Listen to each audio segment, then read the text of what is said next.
Экстремизм жана терроризм Кыргызстан жана бүткүл дүйнөлүк коомчулук үчүн олуттуу коркунуч туудурат. Биздин өлкөдө иштөөгө тыюу салынган уюмдардын тизмесине ылайык ушул тапта 21 уюм террористтик жана экстремисттик деп таанылган. Бүгүнкү күндөгү маалыматка ылайык пробация органдарынын эсебинде өлкө боюнча диний ырастоосу бар анча оор эмес кылмыштар үчүн соттолгон 120 адам турат. Темага Алина Бактыбекова кененирээк токтолот.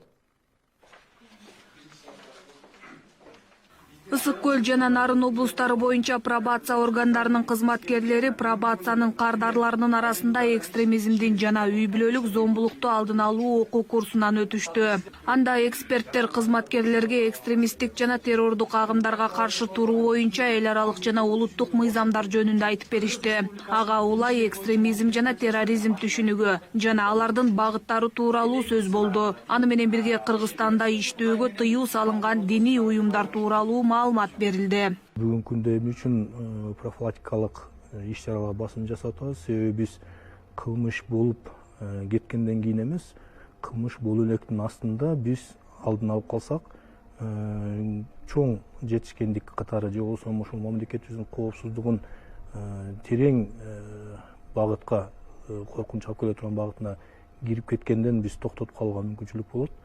Ошондуктан бул иш-чаралардын өткөрүлүшү өтө маанилүү жана өтө керектүү деп билебиз. Мындан сырткары тренингте пробация органдарынын кызматкерлери экстремисттик жана террористтик топтор, диний кылмыштар үчүн соттолгон пробациянын кардарлары менен иштөө спецификасын жана ошол кардардын социалдык психологиялык сүрөттөмөсүн, анын жүрүм турумун аныктоо, ошондой эле психологиялык изилдөөнү үйрөнүштү. Кардарларды кайра коомго аралаштыруу жагынан көп аракеттер жүрөт. Социалдык жактардан көп жардам беребиз.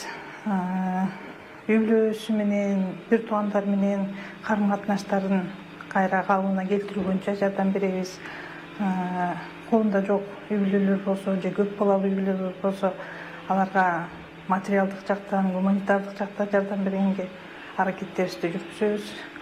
Оңолуу жолуна түшкөнгө салымыбыз көп кошобуз да. 20 майда пробациянын кардарларына исламдын багыттары жана Кыргызстанда иш жүргүзүүгө тыюу салынган диний уюмдарды кантип таануу керектиги тууралуу тренинг өткөрүлөт. Ал эми 21 майда үй бүлөлүк зомбулукту алдын алуу лекциясы өтөт. Анда үй бүлөдөгү зомбулуктун балдардын психологиясына жана жалпы коомго тийгизген терс таасири тууралуу сөз болот. Эске салсак, жогорудагыдай тренинг апрель айында Ош шаарында өткөрүлгөн.